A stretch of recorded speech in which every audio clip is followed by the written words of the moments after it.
Good morning and welcome to the DFS Army YouTube channel. I am Razzle11 and you can find me on X at Razzle11 Grinds. Going to take a look at some pitching for today, the 8th of August. We have an 11 game main slate.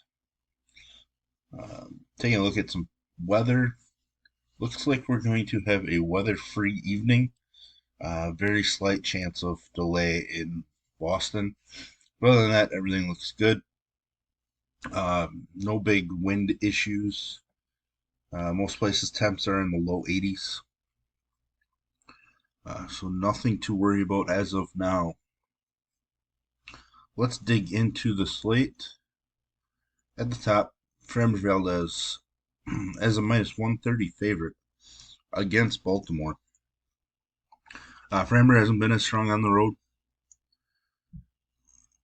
Coming off of his no-hitter, um, I think it's a good time to fade him, to be honest. His, is a favorite. Game total is just 8.5. I do like left-handed pitchers in Baltimore because of that gigantic left field. But I just might go with the fade at 11K. So right now, first look wise, I'm going to have him outside of my player pool. That may change, obviously, as the day goes on or as I dig in more to try to create my 8-man pitcher pool. Scherzer, probably going to be somewhat chalky. Struggled immediately with his new team, but then locked it in and finished really strong against the White Sox. Taking on an Oakland squad that's obviously extremely weak. Texas is a minus 250 favorite. Game total of just 8. Scherzer is going to be the clear chalk.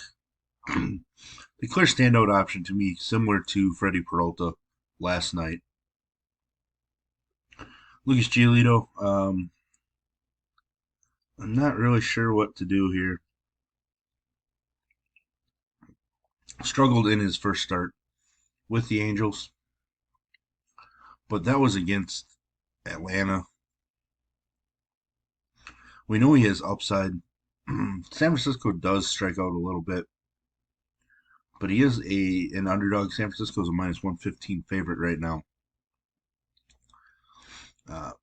So right now, I think I have to leave him out of my pool.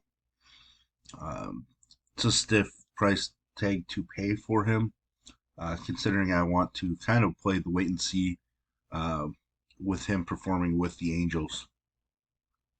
Tanner Bibby, Gavin Williams looked absolutely elite last night against this Toronto squad. Makes me want to be on Bibby. The issue is I just don't really want to pay that much for Bibby. Game total of just 8. Toronto is just a minus 130 favorite. So Vegas is telling me that they think that Bibby's going to keep them in the game pretty well. Uh, I think I'd still rather sneak up to Giolito for the upside. I'm going to have to really think about Bibby as the day goes on, just because I normally don't like using pitchers against Toronto, and I think he's going to carry a little higher ownership than normal based on what Gavin Williams did last night against Toronto. Julio Urias has been pretty bad on the road. It's been worse than pretty bad, I guess, but this Arizona squad is struggling. The Dodgers are a minus 160 favorite. So I am intrigued by the upside. 2 road starts ago, he did dominate the Mets, so he is certainly capable of doing it on the road. And if he is fully healthy and everything, he definitely has what it takes to beat that Arizona squad, who is definitely struggling right now. No thanks on Mitch Keller. Logan Gilbert did dominate the San Diego squad in San Diego. Surprisingly, his home numbers have been weaker than his road numbers. I'm not really sure what I want to do. Seattle is a minus 145 favorite. So I think we have to consider him, but in my head, I still think that the San Diego offense is super dangerous. They just haven't shown it much this season. Kikuchi is a favorite in Cleveland. I think, excuse me, I think we're perfectly fine. Been dominant in his last two road starts, one earned or less in four straight starts. Uh, I think he's a perfectly fine option. We know that Cleveland doesn't strike out a ton overall, but they also don't really have a ton of power. Kikuchi coming in on an extra day's rest. I think he's in an excellent spot to perform well for us. Boston and Cutter Crawford minus 178 favorites. Excuse me. Game total of 10 in Fenway. Uh, it's a little worrisome, but Crawford has been throwing the ball really well. He does have more K upside than yesterday's starter in Bale, which is why I kind of want to use him. Even though Kansas City has been hotter, I think Cutter Crawford has upside in this matchup. Brady Singer, excuse me. Don't think I can go to Singer, but I wouldn't fault you for game log watching and noticing what he's done of late. If I remember correctly, he kind of exploded late last year too, to get the hype up on him going into spring training this year about the leaps he was taking forward. But I just don't think I can take Singer against this Boston lineup. JP Sears, ton of strikeouts versus Texas in the two meetings, but he's also given up 25 home runs on the year, which is kind of shocking. 14 home runs at home, even in this ballpark, which is extremely shocking. But he's had some couple strong starts recently. I just don't know that I want to go there. He is a better pitcher than Waldichuk is, and Waldichuk was really good last night against Texas. So maybe we need to consider Sears. Issue is, I think I'd just rather go with Cutter Crawford, to be honest, or even Clark Schmidt. Nick Martinez, I'm not really sure. He started 6 days ago, just pitched a couple. He's probably not going deep enough at this price point to even consider. Clark Schmidt has been solid. Not super spectacular, but solid. And now he takes on a weak White Sox team. Sorry, my allergies are acting up. First time he faced him, he did strike out only one, which is a worry. Home run numbers are way down on the road, but overall he gives up more hits per nine, etc. But this White Sox team is just not very good right now. He is a minus 160 favorite. Game total of 9, a bit worrisome. He's not a huge K guy. Colorado did have 8 in Coors, which is weird. Struck out 7 against Baltimore. So they do randomly pop up. But then there's a lot of times where you just sit around the 4K range. I think he's perfectly fine. I probably won't make him a priority by any means, but he will definitely be in my pool. Wade Miley against a weak Colorado squad. Made his return from the IL, went 4 innings, 60 pitches. We probably see him in the 75 pitch range. Is that enough for him to get there for us?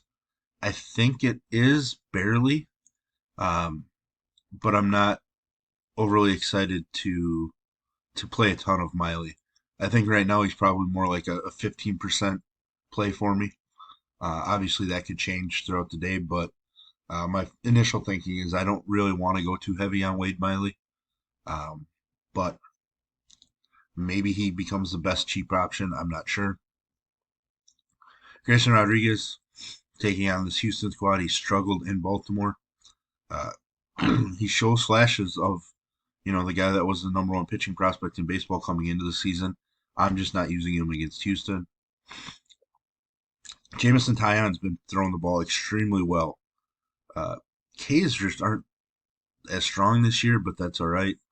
The Mets overall have been struggling. I know they broke out last night thanks to Alonso, but the Cubs are a minus 145 favorite. Game total is 9.5 right now, so there are some worries there. But I like the way that he's been throwing, and I'm pretty sure pitching against Cincinnati had a higher game total as well.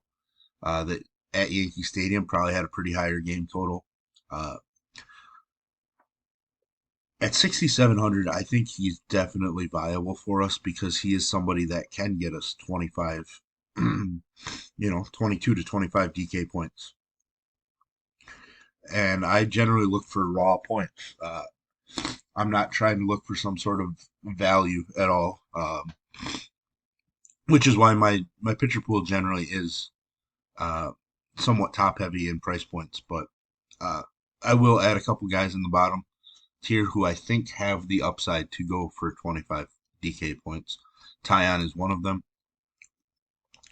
I believe Chirinos is really good, but he just does not show it consistently. This Arizona start with Tampa Bay, good example. I don't think I can go there, even though it is against Pittsburgh. And I would love to go back to a pitcher against Pittsburgh after Strider struggled.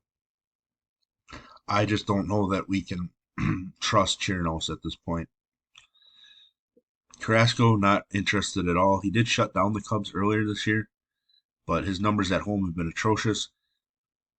4 straight starts have just been extremely bad. No problem avoiding him. Excuse me. Kyle Freeland is somebody I'm considering. He did shut down the Brewers. Um, he's been worse on the road this year. Just 17 strikeouts. I feel like that can't be right. Like 17 strikeouts and 9 starts on the road. Um, man, that's crazy if that's the case. But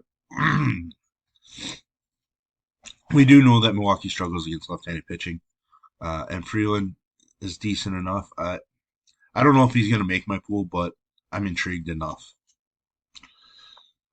Toussaint is always a guy that had a ton of talent.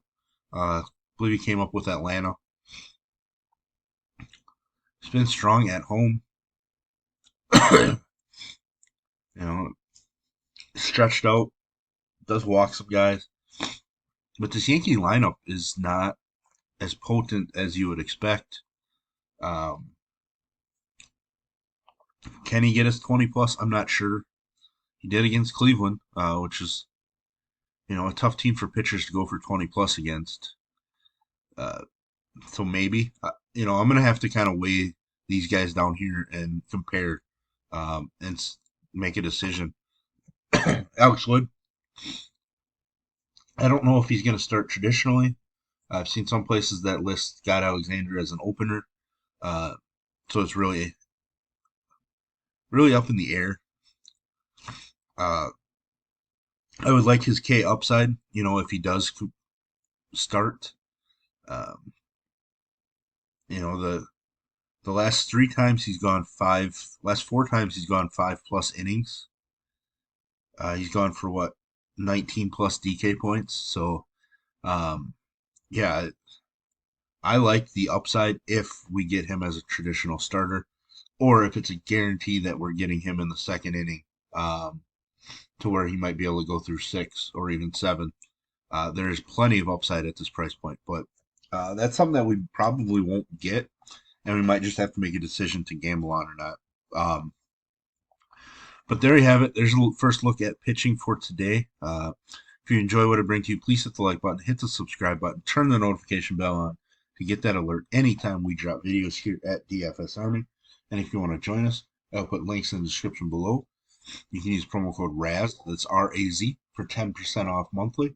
And as always, best of luck, everybody.